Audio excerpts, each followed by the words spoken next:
And good morning and welcome to Kensington Oval for the final day of the battle between the Pride and the Red Force. And I can tell you that things have happened already. In fact, the first ball produced a wicket when Harding, operating from the northern end, bowled a delivery right up, and there was the silver plane across. It was plumb leg before for 23, and moments ago Carrera was caught behind a lifting delivery of Harding for 13. So it means that things have not gone well at all for the Trinidad and Tobago side. Chasing 377 for victory. They started the day on 48 for 4, as Roach comes in and bowls the ball pitched up, and there's the batsman Hussein driving up towards cover, and there is no run. But this has been good cricket. Harding has picked up 2 for 13 from 5 overs, and we saw a very good spell of fast bowling from Holder yesterday. He bowled beautifully, and I shall tell you now, listen to this, the score is 53 for 6. 53 for 6. You know, in the first innings they were actually, the Red Force, 88 for 6, and they are in big trouble. This game may not last too much longer. I'll just do this delivery before Keith Holder comes a call in. Here's one, this is on the line of that leg stump lifting, and there's the batsman coming forward. The ball pops off the top of the bat and goes away. Two-way forward, Charlie, there's none in the air. But this has been very, very good cricket by the Barbados side. Not a lot of batting to come, and it's up to 53 for loss of 6. And I'm going to say good morning to Jamal. Jamal, how are you? And after you, it's going to be Keith Holder. Good morning, G. Nice to see you. Good morning, Andrew, and to the listeners. It's nice to see you as always, Andrew. So Barbados pride in the ascendancy. So, good morning to all, and this one is pushed out on the offside. There is no run at 53 for 6, having resumed on 48 for 4.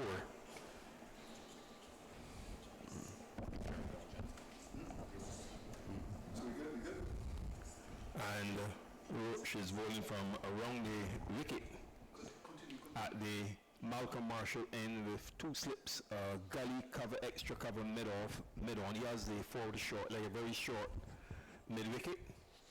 And who was saying the left hander is on strike. 53 for 6, set 377 for victory. It's outside of the off stump, no stroke, and taken by Dulwich. Yes, another good delivery there from Kimar Roach. Barbados probably really coming out this morning with their tails up, Harding producing that wicket with that first ball, a lovely in swinger to Jonathan De Silva, Joshua De Silva. You have to say it was a very good delivery first up to get Keith, and that certainly was adjacent. He was out LBW. Yannick Carrera, an element of doubt in his dismissal. As Roach is in again to Hossein, outside of the off stump, yet again he doesn't play, and Dulwich takes 53 for 6. And he is yet to score, joined by Hines. Yes, as I was saying, Keith, an element of doubt in that dismissal of Yannick of Correa. It looked a little doubtful. Correa took a long time to leave as well. It was a short lifting delivery from Keon Harding, and he opted to duck, really. His back was in the general area, so too his helmet. One got the feeling that there certainly was a noise. Umpire Gustard given the decision, but at the end of the day, the batsman didn't look all too happy about it. But nevertheless, Keith, we're up here in the box. We can't make that decision from here. Trinidad Red Force continue to struggle. So 53 for 6. Slightly overcast here at Kensington Oval, and Barbados on their way to what looks like a very big victory. Harding bowling from the Jewel Garner end with 2 slips and a gullies into Hines, pitch short, and he removes the bottom hand and tucks it defending behind that square. They go through for a single, so he is now off the mark. Hines with 4 to Hossein, and it's 54 for 6. And Keith, another delivery that's wrapping the batsmen on their fingers. So far for the morning, we've seen 4 instances where batters have had to take their hands off the bat, ball hitting somewhere around the bat handle, jamming onto those fingers, Keith. So I have to say a bit of pace and bounce, as we know in the general team throughout this game has been a bit of inconsistent bounce. There's been a lot of batsmen being wrapped on the fingers, and so far 4 victims for the morning. And we're not even half an hour in. 2 slips and 2 gullies. Here's Harding, right arm fast over the wicket, short outside of the off stump, and Hossain tries to pull, misses, taken by Doric. She is on 4. Hossain, it's 54 for 6. Yes, certainly Harding working up a good head of steam here from the northern end, the Joe Garner end. Another pacey delivery there. This time Aki Hussein trying to fight fire with fire, essaying a hook shot, but really no conviction in that stroke, and it flew through to keeper Dowrich. So Harding at the top of his mark. This is his 6th over, 2 maidens. He has 2 for 14, so 2 wickets each to the fast bowlers, Roach, Holder, and Harding and Nurse, the off spinner, just had the solitary over before they closed yesterday. Outside of the off stump, no stroke from Hossain. Dowrich takes, and Nurse's over was a maiden. Roach 9 overs, 4 maidens, 2 for 26. Holder 7 overs without a maiden, 2 for 13, and Harding in his 6th over with 2 maidens, 2 for 14. Yes, and Harding certainly a wicket-taking option for the Barbados Pride, Keith. I can't recall, possibly other than the Guyana game in the first innings when he was not on song, but I can't really recall any instance that Harding has not been able to pick up a wicket in a spell of his. He's created a lot of buzz this morning. He's really woken up this track, as we would say, as he runs in now again. And the short leg is in as well. Harding in outside of the off stump. That one touching down and just shadowing, playing inside of it. Hossain taken by Dowrich. TNT Red Force closed on 48 for 4 off 18 overs, having lost Solozana Bowl by Holder for 5. Jason Mohammed, Keon Otley before him was caught by Graves off Holder for 1. Jason Mohammed, Bowl, Roach 5. And Danish Ramblin was caught by Holder off Roach without scoring. Wickets falling at 9, 25, 30 and 30. And then the 2 wickets this morning. The very first ball, De Silva playing across to Harding, leg before wicket, and Harding pitches short across his stumps and playing it defensively down to gully is Hossain. There is no run, and then De Silva's overnight partner, Yannick Courier, was caught by Dowrich off Harding for 13, so he added 1, and those wickets fell at 48 and 53.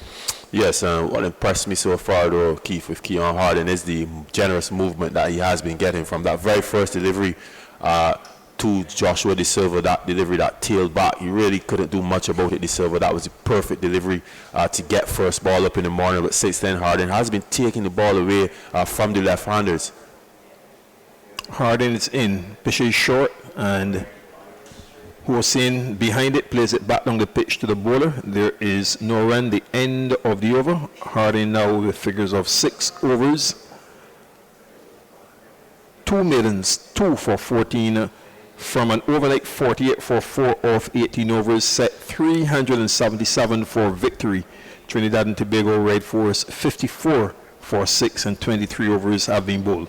Yes, and Keith, when we look at the scorecard overall for the game so far, I'm wanting to ask, what is the difference, particularly on a surface where we felt that it was not great for batting, but yet a batsman was still able to score 150, another probably batsman as well being able to get 2 half centuries in Kevin Stoke. You asked what was the difference in this game, and Keith, I firmly believe that it's the quality of the seam attacks. I personally believe that the Barbados Pride, they carry that extra cutting edge on this surface. They have enough options to rotate around. The bowlers are fit as well. They're coming consistently at you at pace. I found that the Trinidad Red Force, they faltered. They had the 3 seamers, but apart from Utman Mohammed at points, there was no real consistent threat. Here's Roach with 3 slips in the gully down the leg side. Hines shapes the turn, a tumbling save made by Dowrich, 54 for 6. Yes, I think your point is well founded, Jamal. And a lead of 34 in first innings, it was incumbent on the Barbados Pride batsmen to really settle down and set the Red Force a target that would be a difficult one. The timing of the declaration was even being questioned. It was felt they could have done it a bit earlier, but that's all now history, and on their way to a comprehensive win here as Hines pushes Roach into the covers. Fielded by Holder, there is no run. Yes, Keith, and along to go with that, you'll have to say it was a lackluster performance from the Red Force in the second innings. I didn't feel that they were out of it, certainly with a slender lead of 34 from the Pride, but you know, they let themselves down. They dropped a few chances. I remember Mosey in particular being dismissed, well, often no balls, so to speak. Well, not dismissed, obviously, because he can't be out, but you know, a lack of discipline at the end of the day. And this is a no ball being called by umpire Blaze as it's turned down to fine leg. And they go through for a single as well as the score goes up to 56 for 6. Hines on 2 and Hossein has 4. Yes, Keith, and to further the point, I remember in particular coming on to the evening when they were able to eke out the wicket of Craig Buffett. Justin Grace came to the crease and he got 2 chances in 1 over, a drop return catch from Akil Hussein, a drop catch at short leg. Joshua De Silva was the culprit actually twice on 2 occasions as well. In that innings, Joshua De Silva not coming up with the goods at short leg. So overall, you have to say that the Red Force let themselves down. From around the wicket, Roach bowls to Hossein and he drives it fluently down to mid-off. And there is no run. Fielded by Stout, 56 for 6 with Hossein on 4 and Hines has 2. Yes, Keith, so overall, you know, there were pockets of grey areas where possibly Red Force could have gotten back into this contest and certainly not have a scorecard reflective of 56 for 6 after Barbados Pride posted a comprehensive lead, really. Coming on the front foot and defending it into the covers, the fielder is Mears. Hossein looks fairly comfortable so far, I dare say, Jamal. Yes, in the first innings, Hossein, he did look good. He got about 26, and as we know, he got a decision that was dubious. Let's call it that. He was rather unlucky in the first innings. You know, he looks to be aggressive. I find a little more aggressive. He's not timid at the crease, particularly on his surface. He will look to take on the short ball. As we saw in the last over, he essayed a hook shot too hard in. And this one, he pushes back down the pitch, still from around the wicket at the Malcolm Marshall end. And there's no run. 56 for 6 from an overnight 48 for 4.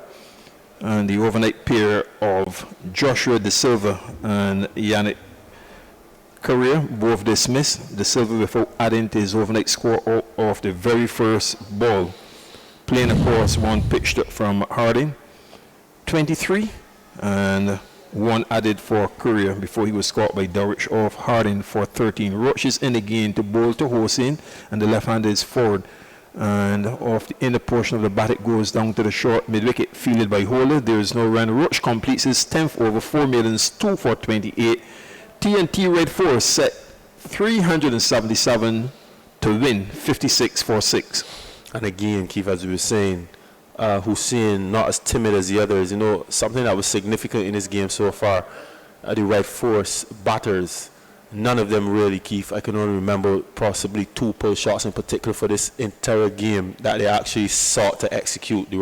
All the Red Force batsmen have opted to get out of the way of the short deliveries, possibly speaking to their psychology in terms of the fact that they may not want to take on the short deliveries, possibly speaking to the fact that the extra pace from the Barbadian seamers is of such on this surface that would not allow them to play those strokes. But certainly from the Barbados Pride's perspective, when they batted, some of the short deliveries that they put away, and they took them on, particularly Ashley Nurse, Kevin Stout, Shane Mosey played 1 or 2 strokes as well. Craig Buffett pulled a few deliveries in front of square as well. But overall, the TNT Red Force have not been prepared to take on the short ball aggressively.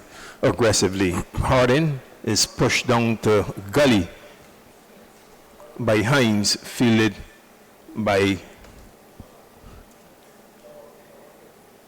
Graves, and there's no run. 2 slips. Interestingly, with Harding in operation against the right-hander, for a moment you would suggest, you would reckon that he would have a 3rd slip in, but looking at the field, 2 slips of gully. Then there's a cover point mid-off, forward short leg mid-on, backward squares on the boundary, and the fine leg. It's 56 for 6, right arm fast over the wicket. What is that? A big heave in the air, and Dowrich will run and take it in the area of where a 3rd slip would have been. Really an atrocious stroke from Hines tailed out and tried to heave it over the top, and the ball went into the air for a simple catch for the keeper Dowrich, running in the direction of the third slip. And now Trinidad and Tobago Red Force losing their third wicket on the fourth on final day, having resumed on 48 for 8. They are now 56 for 7. I tell you what, Keith, what I've found very challenging in my short career as an analyst is having to describe strokes like that. Terrence Hines, there was Terrence Hines basically tailing out away from the stumps, looking to essay, you have to say an audacious stroke, probably looking to hit that somewhere over the top, but you could only succeed in really skying it. A simple catch, 2 wicket keeper Dowrich. But again, does it speak to the psychology, Keith, in that there are 2 men back on the hook, Harding with his tail up, bowling with immense pace, his inconsistency in the surface as far as the bounce is concerned, possibly thinking about that short delivery, looking to get a few runs before it comes along. And there was Terrence Hines basically, leaving the stumps exposed and essaying an almighty heave. And certainly for an all-rounder, I would have to say he's a bowling all-rounder, but with batting ability, he's already scored a century in this first class season. That certainly was an atrocious way to depart, and it again, it's very feeble. Some of the wickets that we've seen in this second innings from the Red Force have been very soft, as we would like to say, and again, possibly speaking to the psychology of the batters going along with the nature of the surface and the relenting force of the Barbadian fast bowlers. So Charles comes out now to join Hossein, 56 for 7, and a sorry looking scoreboard for the Red Force. Hossein is on 4, and really on reflection again, a very terrible stroke by Hines. Your team is in a crisis and you want to lick your way out of it with a big target of 377, 2 slips in a gully. Here is Harding into bowl, pitches short, and Charles shaping to turn it. It goes down to leg slip. There's no run. Harding with all 3 wickets this morning. He has 3 for 14. This is his 7th over, and it's 56 for 7. Yes, Keith, and speaking about that unrelenting force of the Barbadian fast bowlers, let's not forget we heard some interesting stats as far as the fitness levels of the Barbados Pride are concerned. Remember, there was a 67 that was put out, and there was some contention of whether or not it was Shamar Holder, but in my mind, I definitely thought it was this young man, Keon Harding, and I was reliably informed that it was him. He's very fit, Keith. Okay. Very fit, very athletic. 2 slips, a gully, a leg slip, and a forward short leg. And defending it into the covers is Charles, fielded by Roach, and there is no run, 56 for 7. So the batsmen dismiss. Solozana 5, Otley 1, Jason Mohammed 5, Ramden no score. They were back in the pavilion yesterday, and today, without adding to his overnight 23, De Silva, Correa 13, and Hines 2, 56 for 7. Here goes Harding again, right arm fast over the wicket from the Joe Garner end, pitches short, and Charles is right in behind it, defends it back on the pitch to the ball, and there's no run. Yes, and as I was saying, Keith, that unrelenting force, each Pride seamer or fast bowler has the ability to consistently bowl at very good levels of pace relative to their levels of pace throughout their spells. We've seen Saw Harding bowling, I think it was 12 overs on the trot in the first innings. We saw Kimar Roach into 7 and 8 over spells, and I think this has been the difference. They've been able to keep that pressure on the Red Force. Harding again, and it's defended down to the short leg. Mosley the fielder, the batsman is Charles, and Harding completes another successful over. His 7th all told, 2 maidens, 3 for 14. Trinidad and Tobago Red Force, 56 for 7 from 25 overs. And Barbados set for a big victory, which will be their 4th in succession after losing to the Windward Islands, Arna's Vale and St. Vincent in the opening round. And they are at the top of the table. And after this, the 5th round, there will be a 1-week break. Yes, Keith, another break for us. Very hard to get in rhythm not being able to bowl a consistent spell so far in this commentary booth, Keith. You're in 1 week and then you're out for 3 or 4. Very hard to group some deliveries to keep the commentary flowing, but we see the bowling change now. Shamar Holder suspected that this would happen sooner rather than later. Kemar Roach bowling within himself, bowling relatively well, but Captain Craig Brathwaite now saying, let me get on another young pace man who's been doing very well in this season and has a hunger for wickets, as we see Shamar Holder looking to operate now.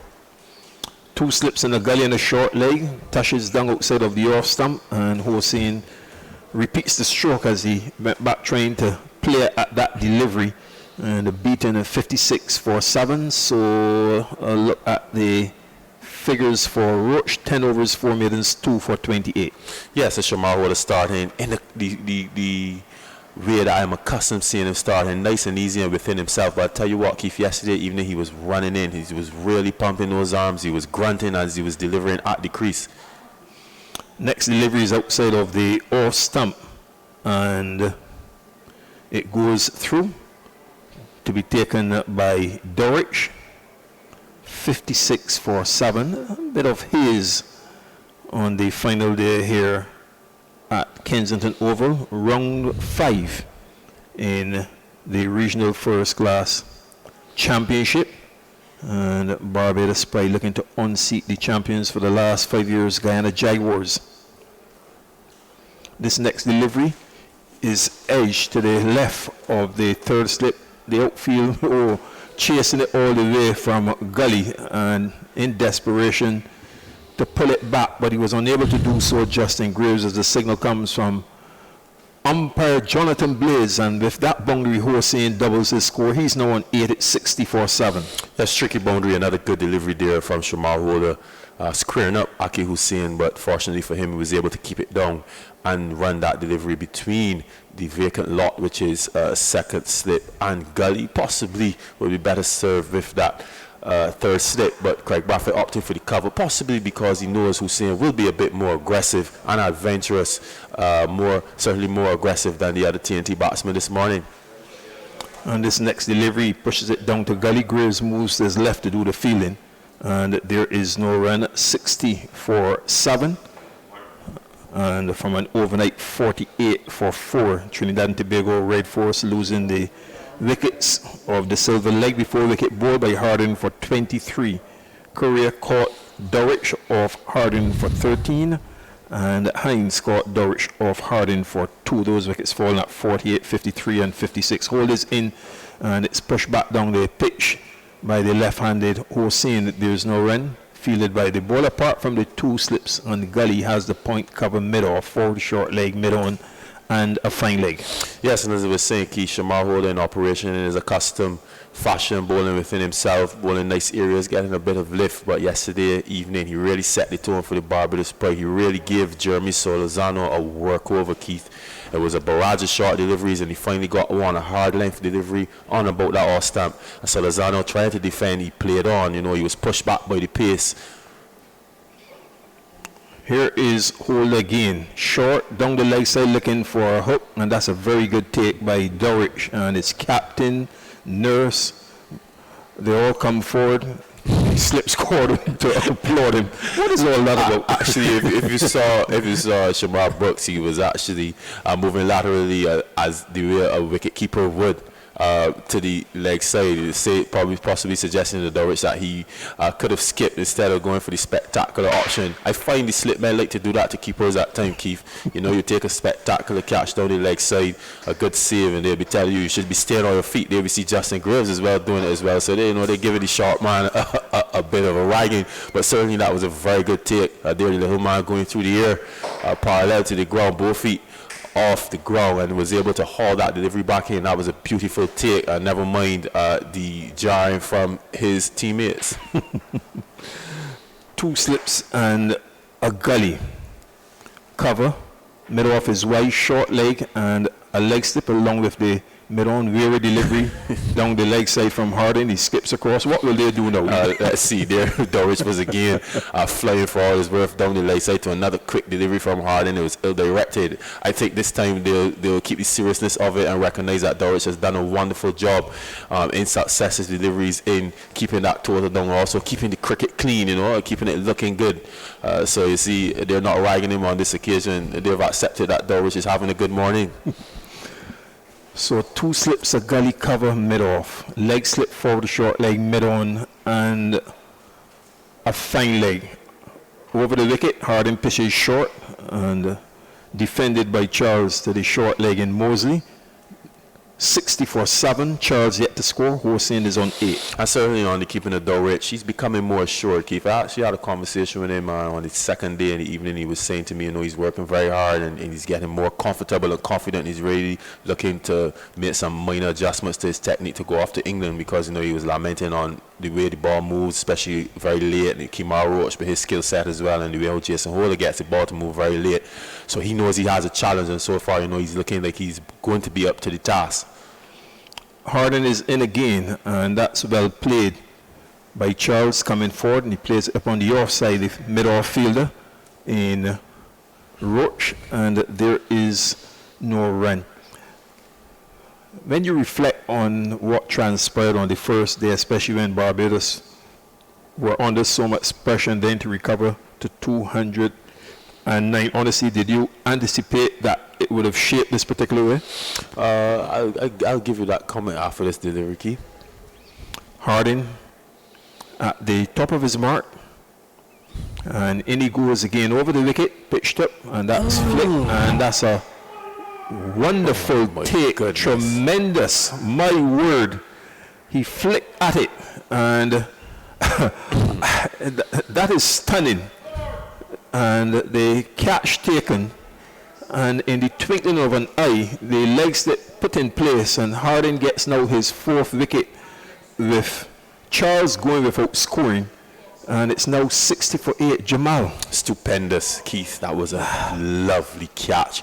There was Shamar Brooks, possibly in that leg slip position. A deflection from Brian Charles that was traveling at pace, and Brooks moving away to his left. And I'll tell you what was significant about that catch, Keith. He was moving away to his left. He was full stretch. He was diving. Usually we expect him then to possibly stick out that left hand and catch it, but the height was a bit awkward, and he had to opt for the reverse cut with the right hand and then cover over with the left. That was a beautiful catch, as we saw the Barbados selector Ryan Hines being very excited by that next to the box. But that's beautiful captaincy as well, Keith. He had the leg gully in operation. He knows that Harding is attacking the body of Brian Charles and generally the stumps.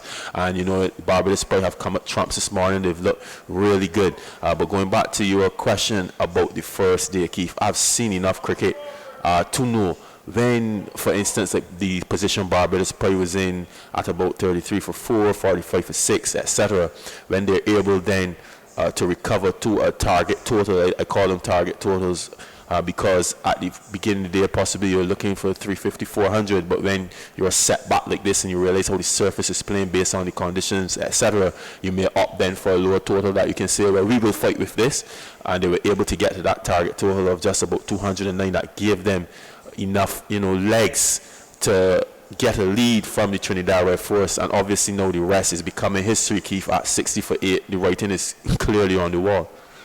So Uthman Mohammed is a new batsman. There are 3 slips and a gully mid-off, forward short leg, the leg slip is in. Where Brooks took that tremendous catch mid-on, and a fine leg. Harding goes over the wicket, short lifting delivery, but a bit weird outside of the off stump. He doesn't have to play, and it goes through to Dulwich, and the signal of 1 short ball over the shoulder. So umpire Blades walking in, and it's 60 for 8. Now he retreats for a moment. So the 3 slips and a gully. And here goes Harding again, who's taken all 4 wickets this morning into Mohammed, and he turns it down to the short leg. knocked down by Holder, the end of the over, with Trinidad and Tobago Red Force tottering and on the brink of defeat, set 377 for victory there, 60 for 8, having resumed on 48 for 4. All 4 wickets taken by Keon Harding. And another word from Jamal Smith, and then your next commentator will be Andrew Mason. Yes, and a beautiful wicket there from the Barbados Pride team perspective. It wasn't the best delivery, but a beautiful catch from Shamar Brooks supporting his fast bowler as Barbados Pride continue to march on. There's a comment here on the stream, Miss Bell, right there, that I would really love to address. Select these bowlers based on their performances on these atrocious wickets, and when they get to play proper cricket pitches, they cannot get one batsman out. Andrew. Well, it's going to be Holder comes in bowls, one on the line of the leg stump, whipped away down towards that wicket area. There's no run. The batsman is, who's it? That's Hussain, is it? And it's down towards my wicket. There is no run. So what do you make of this now? 60 for loss of 8. We may not be here at lunch. We certainly wouldn't be here at lunch. I was speaking to young Antonio Allen as we were coming along. He was saying 2 o'clock. I told him that's highly doubtful unless the rain will fall. But Andrew, this comment here, there's a reason why I pointed this out. We had this discussion this morning about who should go and why. Lifting delivery from Holder bowling round the wicket, and the batsman is in trouble as he tries to get out of his chest, as they would say. The ball hits the top of the bat and just drops in front of him, and there's no run. So we've got problems for Trinidad and Tobago here. 8 wickets are down for 60 runs, and the bowlers have really gone on the rampage this morning, the fast bowlers. The bowlers have gone on the rampage, but as I said, Andrew, the comment was speaking to the nature of the surfaces and suggesting that probably the skill levels of the bowlers are not as high, and the batsmen are batting poorly, and the pitches are assisting them when they get it to the top. That's an interesting one. I don't know what's your view on it. This Holder comes up and bowls one which hits the batsman high above the pad and just goes away down to forward short leg. He has an appeal there, but that was nothing doing.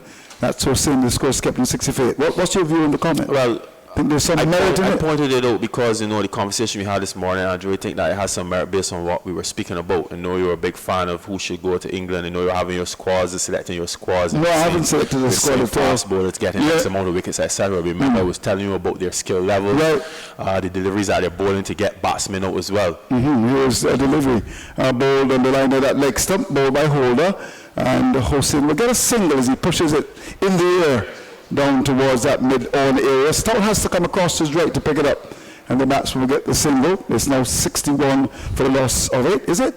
So what are they saying? Another scathing remark by this man, fast bowler. What does he say? Who prepares a pitch like this to play first class cricket on spots of green in areas, spots with no grass in other areas? I'm betting my money he's a Trini, by the way. But he's making some good points, though. I mean, albeit that you can see them for what they are. There's some pretty good points, though, in between if you break it down objectively, Andrew. You know, we know the surfaces has not been the best, and, you know, he's questioning now whether or not it's the skill level of the bowlers, etc., etc. So, you know, it's a nice discussion to have still at the end.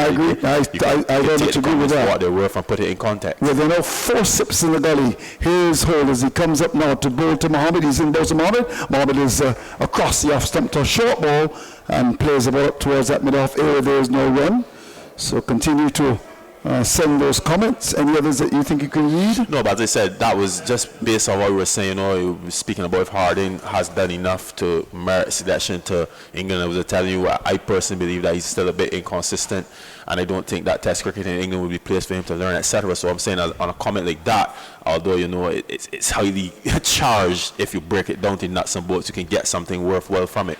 Here's the delivery, which is outside the off stump as Holder continues. It's a no ball called by the umpire, and the score goes to 62 for loss of 8. There's another comment here coming. Are the Barbados batsmen better than the TNT batsmen, or are the bowlers better than the TNT bowlers? And this is something that was spoken to Keith about, that I really personally believe that on the surface the Barbadian seam attack is head and shoulders above the TNT seam attack, and this would have been the huge difference in this game. Fitness as well. Fitness, that's important. Skill level, fitness, Harding bowling 12 on the trot. Holder comes up and bowls, lifting delivery, and Mohammed on his toes plays the ball towards that cover area for Kevin Stout to come across to pick it up. There's no run. The over comes to an end, and it's a situation where Mohammed hasn't scored as yet. Hossein has got 9, and starting the day already in trouble at 48 for loss of 4. The Trinidadians found themselves in the doghouse at 62 for 8. Yes, and based on what's going on here, Andrew, it possibly wouldn't be much longer. The Barbados Pride have been very aggressive toward the TNT throughout the entire match, really. And, you know, the TNT batsmen have not been adept at playing these short deliveries, and the bounce has been inconsistent at times. There's been pace has been inconsistent in terms of, you know, you get deliveries that fly at your head, you get some that scatter through. So it's really not good for batting overall, but you have to say still though in the general picture that the Barbados Pride seamers have done the better job, and the TNT batsmen have been more timid than the Barbados Pride batters. Here's Harden comes in and bowls a wide ball slightly on the off stump, almost taken in front of first up there, and Hossein doesn't have to play at that, goes by to be taken by the keeper. Another comment is coming. Who's that coming from? This has to be a Bajan. Well done, Smith and Mason. Oh, okay. Is that Carl? Is it Carl Padmore? Maybe it's Carl Alf Padmore. I think there's a gentleman that is Mr. Padmore, Carl Alf Padmore, who is the peer of the Sanitation Authority in Barbados. Good work there, Mr. Padmore. I'm getting my garbage picked up as well. 62 for loss of 8. The action continues. I think there's been tremendous improvement. We've got some garbage trucks in the country, and things are looking better. And I also see the roads are looking better. Your road in Deacon's Road, I came out smooth, man. I like it. It comes the ball's edged away down towards the cover area. Ball pitched up. There's a batsman coming forward. It was in there for a long time down towards that square cover area. That's Hossein gets around to carry the score up to 63 for loss of 8. If that's Carl Alf Padmore, I think it is. It's really, really good. Yes, it is. Carl Alf Padmore. You are correct. Yes, a good man, very good man. He's from St. Philip, Barbados' best parish. Continue to send those notes. We'll read them for you. And of course, you send your notes like RPB. 63 for 8. But doing a good job there at the Sanitation Authority. And the roads are being fixed. I see the Cullimer Road is fixed now, so Keith Holder wouldn't have any problems with that, with the shocks coming into that road. 63 for 8. Here is Harden, comes up and bowls the ball, which is turned away. Lovely shot there by Mohammed down to the backwards square area for a single. Keemar Roach, no, it's actually Kevin Stout, who actually lives in that Black Hawk area, very close to the road I'm speaking about. And he comes across to make the stop. The score goes up by 1 to 64 for loss of 8. So you may not get to the bit. There's a question I've got for you, Mr. Jamal Smith. Who is your man of the match? Would you give me a moment, Andrew? Give me a moment. Well, I always do. Let me reflect on just crystallize your thoughts. Crystallize my thoughts. like former Prime Minister Funders Joe who's speaking this evening in St. Philip. I'm looking forward to that. Here is a Harden comes and bowls. A ball which is turned away off the hip by Hossein down towards that long leg area for a single. And the score goes up to 65 for the loss of 8. There's been a raging debate going on as to who should be the man of the match. Some people think it should be Harden, and some say it should be Mosley. Okay. Tell me what you think. Analyze it for me, my brother. I would go with Shane Mosley. Okay. I'll tell you why. Okay, this is tell me why. A seamer-friendly track. The scores in the first innings were very low, but then Shane Mosley scoring 150 on a surface like this has to be commended. And they also put Barbados in complete control. In complete control. Yeah, interesting. So on that basis, I would go with Shane Mosley. Okay. Well, your colleague is, after his delivery, here's a ball which is pitched on the line of the leg stump, ball by Harden, flicked out towards Mosley, who doesn't take the catch. It would have been a reflex action catch. It was flicked very hard. For a moment, I thought he had it, and the ball just dropped from his hand.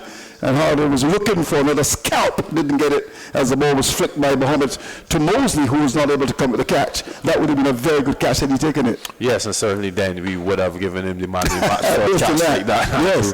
What a catch by Brooks. Yes, that was a beautiful. Tremendous. That was tremendous. Good captaincy. Good captaincy there. Oh yes, my favorite cricketer, of course, Craig Brathwaite. And good to see him attacking. It's really good to see him attack. I think he's improved. Here is Harden, comes up now in bowls, a ball which is on the line of the middle stump. And we saw in the first innings that Mohammed can bat a bit, and the batsman comes right across. That's Mohammed playing the ball up towards, but off there's no run. He's got 1, 65 for 8 is the latest score here at Kensington. Well, another aggressive over there from Keon Harden. That last delivery again, Andrew. the batter, Uthman Mohammed, looking to evade the delivery at first, but then realizing that the bounce was not as such that he could get under the ball, and he had to opt to play a defensive stroke. But Andrew, you know, in the bleakness of this TNT Red Force batting lineup, I just find that Aki Hussein has looked assured person is remember. Yes, you're right. You're very right. I agree with that comment. Yes, that decision was not good at all. Not good at all. It made a difference too, because you never know. Here's Holder comes in, bowls outside the off stump. Hussein comes across and allows it to go by to be taken by the keeper. Any other comments that you can read on here? Well, it said just wanted to say how nice it is that it may watch live coverage of regional series all the way in Canada. Credit to the team. This is from Jason Yearwood. But this is something I was supposed to speak to as well, Andrew. I'd like to see how many people are actually watching the stream. Yes, it's important. There's some games that sometimes you can get like up in, you know, in excess of 5,000, 6,000 people actually watching these games. I'll comment on that a little bit later on as Holder comes up now. Bowls, a ball that squares the batsman up. Beautifully ball from around the wicket. Hussein, and the ball goes down towards the gully area. There's no run. I'm a firm believer that you should do the commentaries in such a way that's exciting, and certainly pick your best commentary panel as well. So Mr. Mason, we have Anthony Braffett saying that he would give it to Mosley and Harding, and we have Carl Ditt saying he would give it to Kevin Stout. We give it to Kevin Stout. Maybe you should explain why you would give it to Kevin Stout. You should. I think you should explain it. Kevin Stout did well, though. He did very well. A very important now. Here is Holder comes in and bowls full, and the ball is played away between the first step and gully down towards the ball. He'll get there for 4. Pitch top. It was in the air and safely down to third. And that's gone for 4 to carry the score now to 69 for a loss of 8. And with that, it's Hussein going up now to I'm making 14. Yeah, it's the second time that Aki Hussein has been able to pick up a boundary off Shamar Holder through the vacant lot. They reinforce the field. At first, it was just 2 slips in the gully, and he was able to pierce that gap between them. There's now 3 slips in the gully, and he was still able, Andrew, to pierce the space between this time the third slip and the gully for 4. But as we said, Aki Hussein has a little more assured of himself than the other TNT batters overall. Yes, he can bat a bit. He can hold his own. Holder comes up now, goes past the umpire and bowls to him, and he plays the ball fine. More. 4 more. The fielder down to the long leg, but I'm assuming there's someone down there. Can't see from here, but it was a ball that was glanced beautifully down past the keeper who was moving to his right. That's gone for 4 to carry the score to 69 for loss of 8. And with that, Hussein goes to 19. I'll tell you what I picked up about that shot, Andrew, and why I'm saying to you that he looks a little more short. You can tell you that the psychology of Aki Hussein is not to be afraid. He's caught an in line of that delivery. It was angled down the leg side. Holder's operating from around the wicket, and he was able to glance that, and he glanced it, and you saw that he added a little extra. He did. As if to suggest, yes, I'm still here. Let's see what Holder does here as he comes in to bowl to Hussein. Hussein covers up. Ball banged in on the top of the off stump. Plays it out towards that extra cover area. Roach comes to pick up. There's no run. The umpire Blades, who's been very active in this game, comes down to have a look at the pitch. Do you think he's going to say something to Holder? Possibly. But again, Aki Hussein getting right in behind those deliveries. And why that's significant for me, Andrew, Shamaro is operating around the wicket on a surface that has a different bounce, and Hussein is still really looking to cover deliveries. Tell me that his heart is big, Andrew. It's very, very big indeed. Looking to stay got the heart of a Trinidadian lion. And it's still leg side of the ball. Yes. I'll let you read these comments out. Please. These are for you, Andrew. Oh, they are for me. Well, here's Holder comes up now. Balls outside the off stump. That one took off. Well.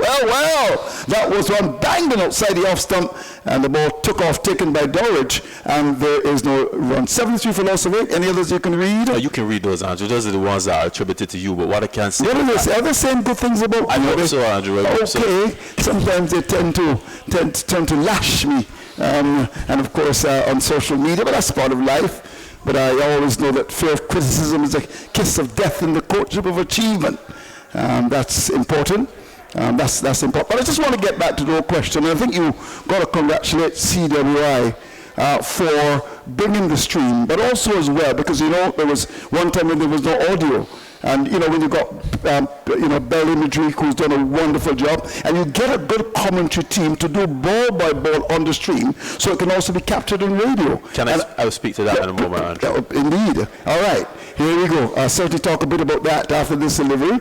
Here is Harden. Comes up now, he's in. And to this delivery, which is on the line of that middle step, Mohammed comes across, pushes up towards mid-on, there's no run. The younger man shall speak first. Yes, and it's certainly not self-loading or massaging the commentary team in general, but when you turn on a stream, Andrew, and the audio, there's no audio, or the commentary is not of a good enough standard that you can follow the game, you really don't want to watch the cricket. But I've always said to Richard Burrows, that I speak to a lot, and to Ricky Skerritt when I saw him in St. Kitts for the Super 50, that radio is important, and you can use it to promote your sport. And once you do it well, trust me, people listen to good commentary. You know, that's why they listen to you. They listen to commentary. That's another story, Andrew. They'll tell you if it's bad. Well, yeah. I mean, but I'll tell you, if you do it well, you can make it compulsory listening. So do you do it well, Andrew? Well, sometimes. I'm pregnant with humility. But, you know, Graham Bell just pulls his head back. I think he was expecting another comment. You think I do okay? At times, Andrew, you're a contentious character. You find them contentious? Yeah, but I find the public likes how I deal with you, Andrew. Yes, they do. Yes, they do. There's one good thing I can take away from this stint.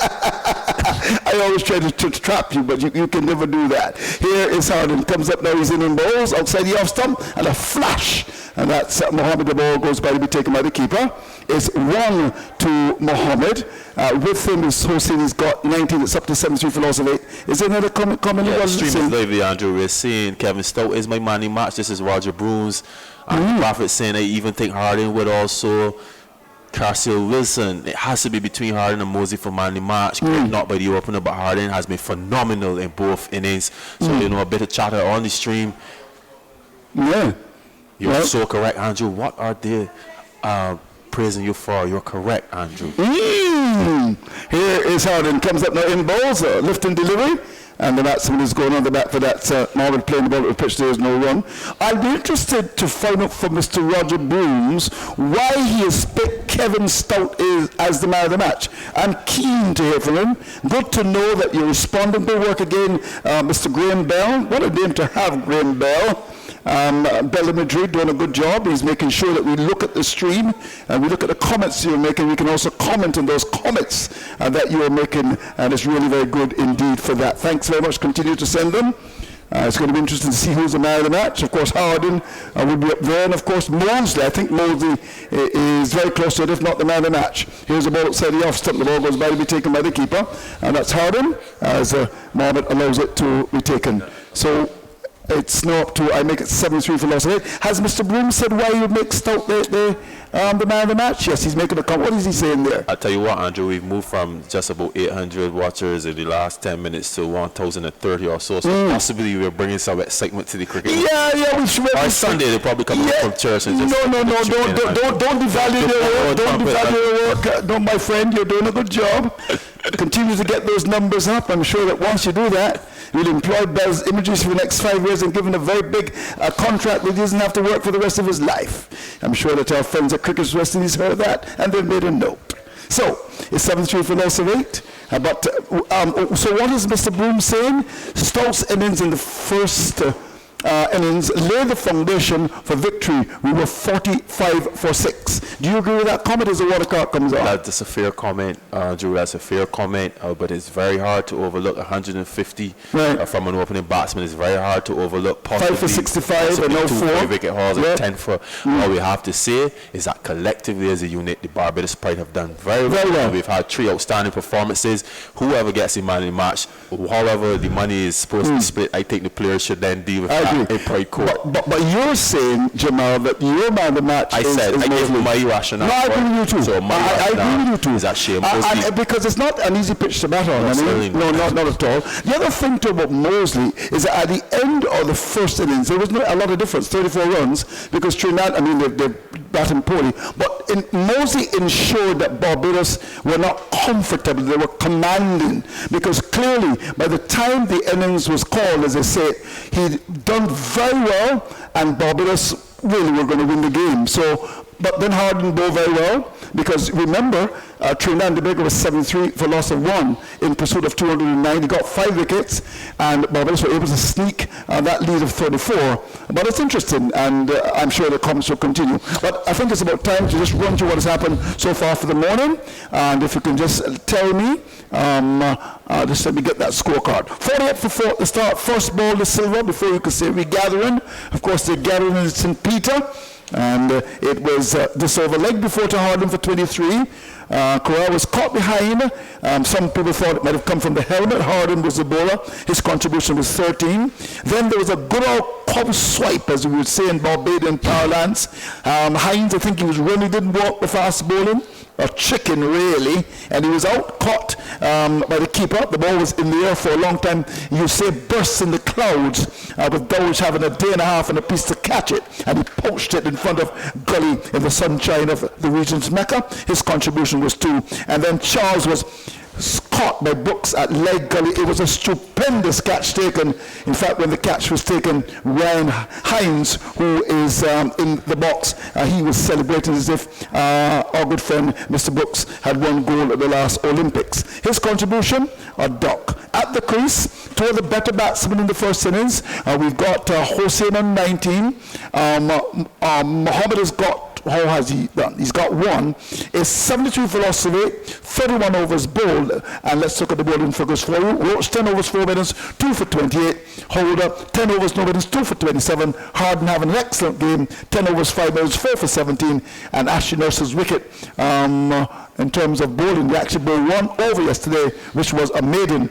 And there was a very confident appeal for a catch at the wicket, and the Barbadians were quite stunned when the umpire didn't give it. And there was a lot of debate when the players actually came up for the usual drink on the Saturday. It's something the BCA has done for quite a long time, and we had a little bit of a presentation coming from the president of the Barbados Cricket Association. Always good to have those cricketers come up. Any other thing you're saying there in the chat that we can talk about? Well, you know, I see Eddie Edwards is saying cricket fans definitely enjoy listening to lively commentary. Good old Eddie Edwards there. I think he's in Florida.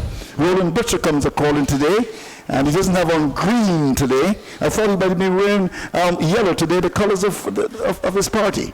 In the meantime, it's going to be Holder to come down the wicket. He's up, and balls a ball which is outside land, the off stump. There's the batsman going across, and that's Hossein playing it down towards the gully area. There is no run. Well, you know, I like to set up people sometimes, and there's nothing wrong with it once it's done well. Hello to you, Antonio. Hi, you're a very good friend. Formerly in Parliament, because you've decided to leave a great club, and we don't know why, but that's another story. Is saying that his man of the match would be our good friend Mr. Mosley. Now, you think it should be Harding? Yeah, certainly. I think it should be Keon Harding. Okay. You need to explain to the public why you've come up with that. Here is a delivery, which is outside the off stump, ball by Holder, shot away by Hossein, who's perhaps maybe the best batsman on the side, and the ball goes out towards cover.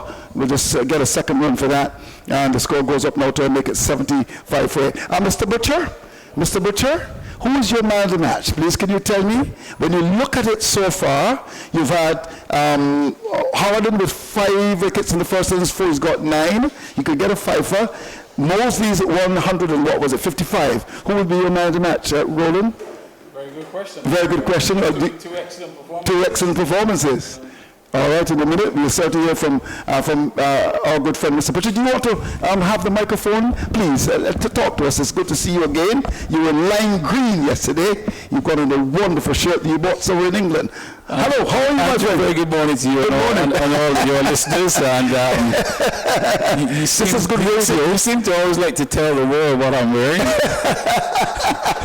Yes. But to the question, obviously, you know, the wicket has been pretty good for fast bowling, as you've seen on both sides. Obviously, Barbados were in real bother first innings, 40 out for 6. Right. Here is Holder, comes up now, he's in both Hossein, and Hossein is beaten outside the Austin. What a wonderful delivery as he groped at that. The ball went by to be taken by Dowlish, 75 for 8. Yeah, just a reminder, that delivery of what can happen on the surface if you put the ball in the right areas. So obviously batting very difficult on this pitch. Harding bowled really well first innings to pick up 5. He's got 4 here. He could end up with another 5 for here, Right. which would be a fantastic performance. But I think Mosley's second innings was exceptional. Here's a ball which is outside line. The off-stop is a P4 catch on the wicket. He's gone. Well, Holden deserves that wicket. A ball pitched outside the off-stump. Hossein was fishing. He was flirting. He got the edge. Darwin throws the ball high in the air. And Barbados have crossed the victory now. Listen to this. I'm going to say this slowly. The Trinidad and Tobago team, they're 75 for the loss of 9. Roland. Yeah, that's a wonderful delivery there by Holder to the left-hander, round the wicket.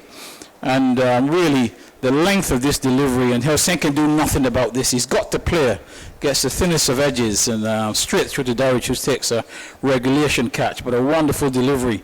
And again, just showing just how the fast bowlers have been able to operate on this pitch.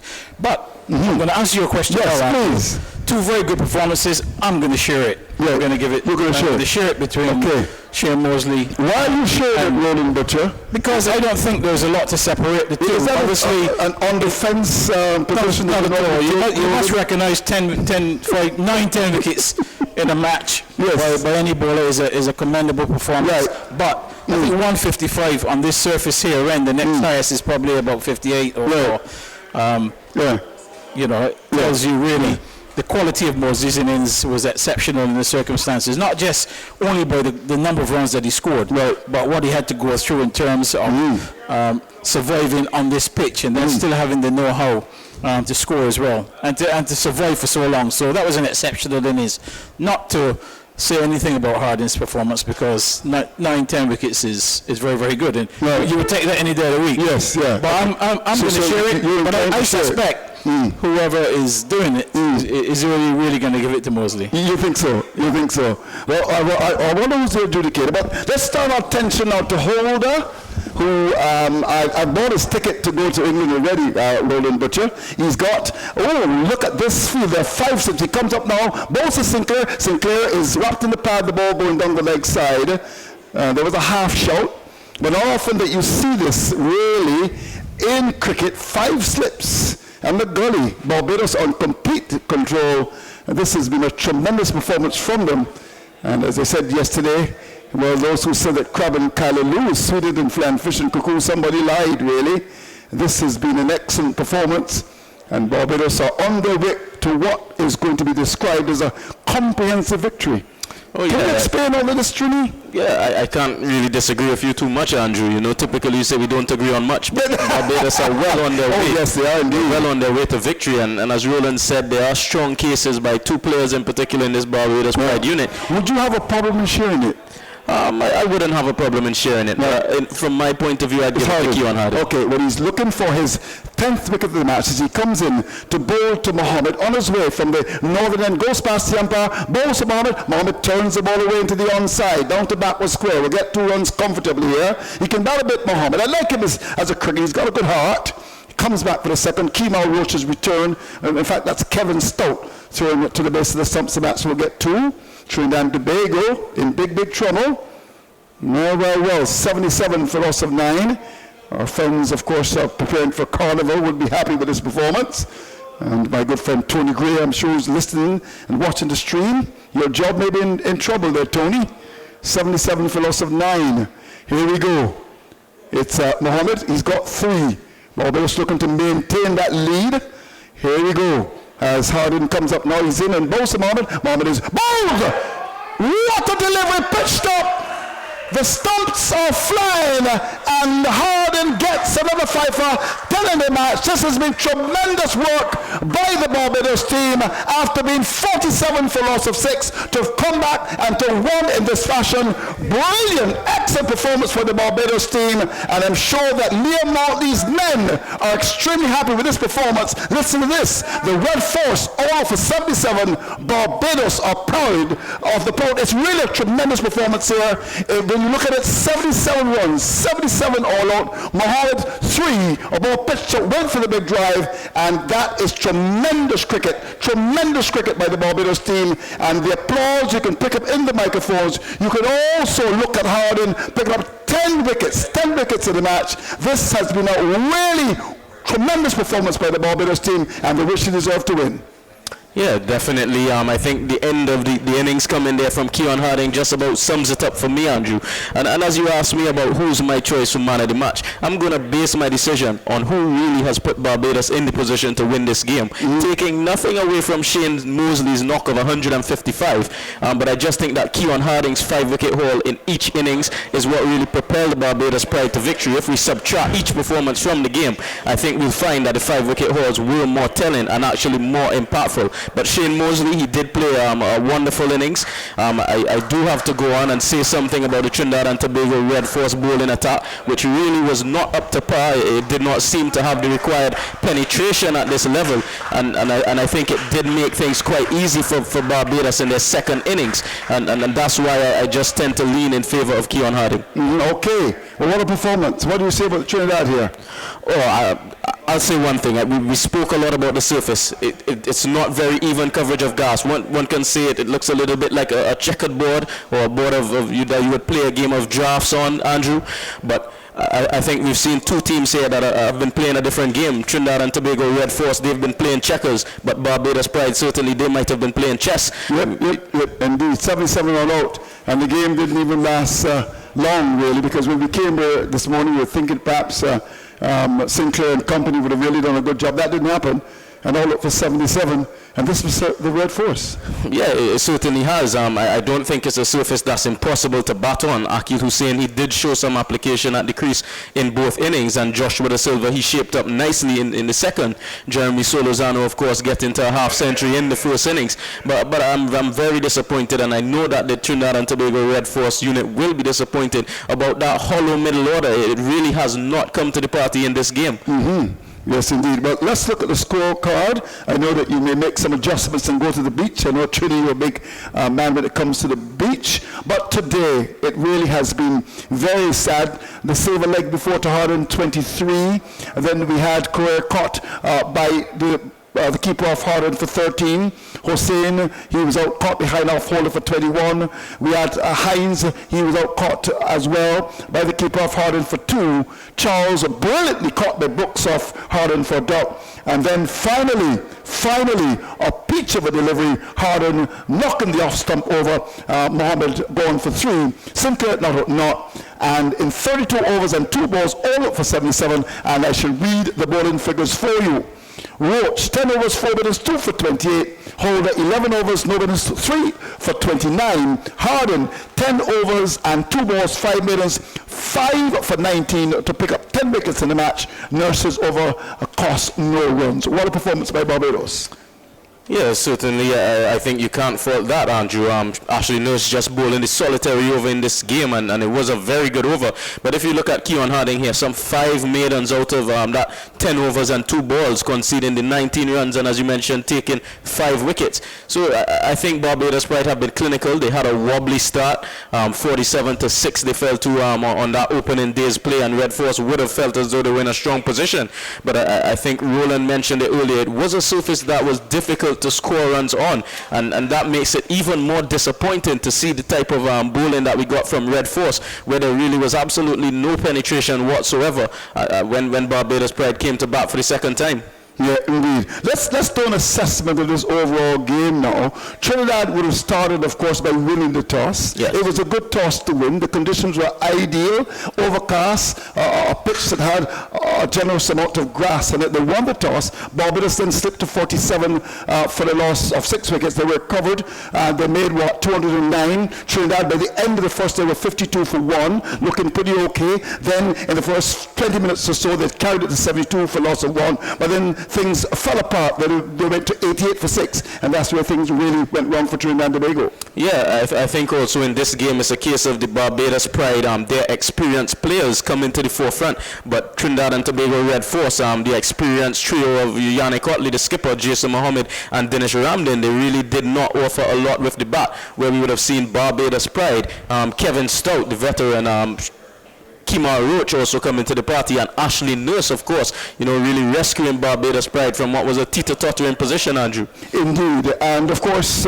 we got to look at it. 34 was the lead, important lead. Barbados at one stage might have felt that 71 for 1, Trinidad, with people like Ramdin in the side and Mohammed, they've made lots of runs, and of course, Lord, that's not bad that they might have been able to push on. That was not the case. And then solid batting, very solid batting by Mosley, who made a significant difference, and Barbados were able to make a declaration, and you felt even then, even before Barbados got to 250, that they were always going to possibly win this game. They gave them 377, and by just after the first hour, all up for 77. Good performance by Mosley overall. Harden coming back, picking up 5 wickets. I also thought that Holder more beautifully this morning. Yeah, Shema Holder continues to show why he's in the reckoning, and many think that he should be in the West Indies senior team as they approach that upcoming series against England later this year. He's bowled with control, he's bowled with aggression at times, and he's operating in that channel, Andrew, outside the top of off stump, and of course his height allows him to get that awkward bounce, and we see a number of batsmen in this game being shot painfully on their fingers. Indeed. Now, what do you say about Trinidad and Tobago here? What do you say about them? I just saw them play in Dominica. The game was seriously affected by rain. They came to Barbados with visions of glory. They did the first thing right by winning the toss. It was a good toss to win. Had Barbados won the toss, they would have inserted Trinidad and Tobago. But you've got to give this Barbados team a lot of credit for the fight. And to me, it was all about character. All about character, that discipline that was so vitally important by the Barbados team, because at 47 for loss of 6, you have the veterans coming through very well. Ashley Nurse played a very important knock. Then Kevin Stout also played an important knock as well to get Barbados past 200, which looked unlikely at 88 for loss of 6. Yeah, Andrew, kudos to them. Ashley Nurse has been under the microscope somewhat this season, actually losing his place in the 11 on one occasion, and I think that 48 runs from him in the first innings really was very important, and it's good to see Kemar Roach coming out and showing the kind of fight, and he does have batting ability, and many around the ground actually have been echoing and saying that Kemar has been shortchanging not only himself, but the public, because he is very competent when it comes to batting. And of course, we can't understate Kevin Stout. He's been brilliant, half centuries in each innings. He's also a player who at the start of the season would have found himself left out of the squad, and he would have been questioning, whether this may have been the end of his career, and how would he get back in, given that there's no club cricket playing at the moment. But selectors, due to injury to Kyle Mayers, opting to return to him as that seam bowling all-round option, and he here came and showed his worth with a bat. Yes, this is really good cricket. And seeing the Barbados team this year, they lost in the very first match, and that was against the Volcanoes. It was the first time they'd actually lost in St. Vincent since 1983. And I was actually speaking to Gunny Hines, who was part of that team, and he said that it was a good victory for the Volcanoes. But they picked it up quite nicely. They went to the land of wood and water, and they performed very, very well. It was a very good victory for them. But the victory, of course, would have been against the Jaguars. I mean, it's not often that you beat Guyana, and that has really spurred the Barbados team. Now against Trinidad and Tobago, another big victory, and they have done very, very well. The momentum is with the Barbados team. Oh yeah, the Barbados team definitely front runners at the moment, extending their lead at the top of the table. Certainly they'll be looking on keenly in that contest there with the Guyana Jaguars. But I think it's an individual performance in that game against the Jaguars that really propels Shema Holder, into somewhat of the limelight once again, and having many people opining that he should be, in the senior team going off to England. So it's good to see a squad where all of the players are contributing. It's not just one guy this game, and he has to bear the brunt of the work. Everyone in this squad at the moment, Andrew, they're pulling their weight and chipping in at some point or another. Now, the confirmation has just come. Shane Mosley is the man of the match. I can't complain. He scored 155 runs. He's done well. It's a fighting innings. It's been a pitch that has been difficult to score runs. I personally believe that Kieran Harding's performance is the one that won Barbados Pride the game, so I would have gone in his favour. But certainly Shane Mosley did exceptionally well, 150 runs on a surface like this. You can't take it away from him. Fine, okay, so we wouldn't argue about that at all. There's no need to do that. But, it's for Barbados' sake, I suppose a wonderful feeling. They've done well this year. They haven't had success at this level for a long time. It's been all about the Guyana side. I'm sure they're going to try and maybe get some information on that Guyana match. The last time we heard, Smith was batting pretty okay. But if the Volcanoes can hold on in Grenada, it means that Barbados will go into the next round. In fact, there's going to be a break now with a good lead. In fact, when you look at the points going in to this, they had a nice little cushion, but they've played very well this season. They played extremely well this season. Congratulations, must go to the side. Kemal Roach is an important cog in the wheel. We got the young Bucks doing well. Young Shamal Holder, who should clearly go to England, given his wonderful performances. I'm sure that even my good friend Tim Boyce, who is coming to the box, a director, and of course Ryan Hines, who has already picked him, and even Graham Bell, who is a better cricketer than, of course, a man who does the stream. They agree that Holder has done a great job and deserves to go. But there's a fight about the Barbados team this year that we perhaps didn't see last year. I thought the victory against Guyana, they meant business. In fact, the guys, I talked to some of them. Yeah. And they are very upset that they have not won this championship for a long time. And you must also congratulate the selectors and the players themselves for making themselves available, some of the top players, because sometimes players don't want to play at this level. I mean, Kemal Roach has been an important cog in the wheel. You've got Shane Dowridge preparing to go to England. He's made some good contributions to the side. You have someone like a Kyle Mills coming back on the side as well. He's been very good, although he failed in this match. And when you look at it, Holder has looked good. Harding is coming on quite nicely. And of course, you got good contributions from an Ashley Nurse, who did very well in this game. Of course, you also had a good contribution from a Kevin Stout. So the combination has come together quite nicely. And in the final analysis, Barbados were able to win the game. Congratulations to them. Yeah, I have to agree with you once again, Andrew. So today is a very special day. Well, it's a holy day. I went for my early morning jog. I didn't see you, and I think you need to, because you're putting a bit of a girth. We don't want to see that in a young man.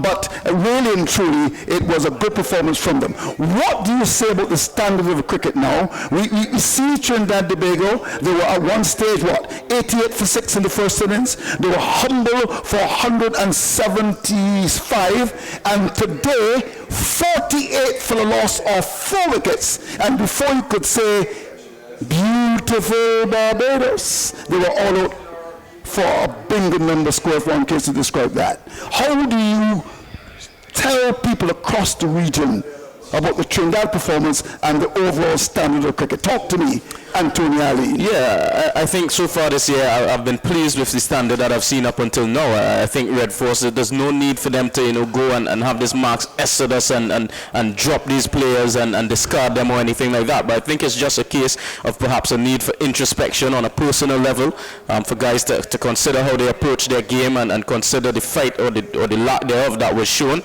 It was not a surface, as I said, that had in demons that made it impossible to bat, because some of the guys in the lineup did show some fight at one stage or another. But I think the most critical issue that they need to address is some of their tactics on the field when it relates to how they look to pick up wickets and also the penetration of this bowling attack. It leaves a lot to be desired, Andrew. Yeah, indeed. There's no doubt about it. There's going to be a break now. And of course, Barbados will be looking to continue the momentum. The Trinidadians will have to go behind closed doors and do a post-mortem of the massacre. Yeah, they're definitely going to do a post-mortem. I think there may be some guys who might come into this unit. We do have young Jaden Seals, who was one of the standout performers at that recent Under-19 World Cup, and he actually was listed as one of 2 West Indians in the team 11 of the tournament. So one suspects that he may just fall in line and take up a role as one of the fast bowlers in this attack. And of course, Shannon Gabriel, he's actually on the road to recovery, having done a surgery in 2019. So one can hope that perhaps those 2 guys can enter the fray for the Red Force and perhaps bring some penetration up front, because we know over the years that Red Force has relied on spin, and one of their major linchpins in Imran Khan, he has been out. So it has provided an opportunity for a few other guys to come forward and really raise their hands and show their worth at this level. And Akil Hussain has bowled well. He's bowled very well in this game. It's been a surface that has not taken a lot of spin, but he did show the control and dexterity that's required at this level. So I think that's one positive for the Red Force coming out of this game. But Brian Charles, he did not have the best game, but he's performed for the team before. He's done it. He did have a couple of drop catches. His confidence seemed to be a little bit on the low side, but I think it's just something for them to regroup and gel and just come back stronger in further games, Andrew. Now, do you get a feeling that Barbados could win the championship? Yes. Based on what? I think they have all of their bases covered. We're starting to see some guys return into form. Shamar Brooks, who would have been off colour, he got 100 in the last round, but then we did see some indifferent batting from him. Again in this game, a very loose shot in the first inning, being caught in the gully region, not for the first time this season. Like before in the second. Yes, Shane Dorrich has been getting some starts. We see Shane Mosley with a fantastic man of the match, 155 in this game. Captain Craig Braffett getting a half century as well. So I think everything is positioning itself. The stars are starting to align. Andrew Kyle Mayers, I think he remains at the top of the run scoring ladder. We see Keon Harding amongst the wickets. Shamar Holder has been the best fast bowler on show in this competition so far this season. Ashley Nurse, he just sent down the 1 over, but it was one impressive over of off spin. He did show control that we have not seen from him in the past couple of outings he had. So I think Barbados Pride starting to show all the signs of a champion team. Everyone in the 11 is making a contribution. And of course, you've got to watch the Jaguars. They've been showing a lot of fight and character in that match against the Volcanoes. The Volcanoes make it over 300, so it could be a pretty interesting battle on the last day. Maybe if you can try and see if you can get a score in that match. Keith, if you can just tell us exactly what's happening there in that match. I would imagine that perhaps you may even have some commentary coming from that game a little bit later on today. That's, of course, left to our friends at CBC. But we're going to try to update you in relation to those 2 matches before we say goodbye. But in case you're wondering while we're chatting away, the game has ended. What's the latest score there before we wrap up? Windward Islands, in response to 426 by Guyana, they're 110 for 1. Devon Smith is on 49, and Kavem Hodge, who plays a lot of cricket here in Barbados for 3W's over UWI, he's on 40. So and the deficit? The deficit, Guyana actually, Windward Islands have now gone into the lead by some 2 runs. Okay, so that should be interesting. If the Volcanoes can hold on, then at the end of this round, it's going to be a pretty significant lead for Barbados. Yeah, it's going to be a significant lead, Andrew, and it's a lead that needs to be maintained. You can't really afford to take your foot off the pedal. And of course, Barbados have got to go to Guyana in a day-night match. And that's going to be the telling game. That's the most important game. Guyana in Guyana is always going to be a very difficult contest. So I think going into that match, you would be eager to have Jamel Warrican coming back into the squad. Of course, he's injured out of this game. And you would also want your off-spinner in Ashley Nurse getting some overs under his belt, as no doubt 2 of them will have to feature in that game. Well, I want to thank you very much indeed for coming through and talking to us. Always a pleasure to have you, Antonio Arlene. I know you're going to make some adjustments and go to one of the beautiful beaches in Barbados. I suggest you go to Browns Beach, or you can even go to Skeets Bay up in St. Philip. And it's really lovely to have you on the broadcast. And of course, our very good friend Jamal Smith as well, the wonderful comments that we are seeing about your commentaries on social media. So 177... make that 175 and 77 all out to the Red Force, Barbados, 209, and then in the second innings, 342 for 5. So it really was a comprehensive victory by the Barbados team, and I think many expected a little bit more of a fight from the Trinidad and Tobago team. But to me, it was all about character, and that performance by Mosley is worthy of commendation, and he must know that men of wealth are envied, men of power feared, men of genius are admired, but only men of character are trusted. Strike up the band, we're going home. Andrew Mason, for the final time, saying goodbye from the region's Mecca.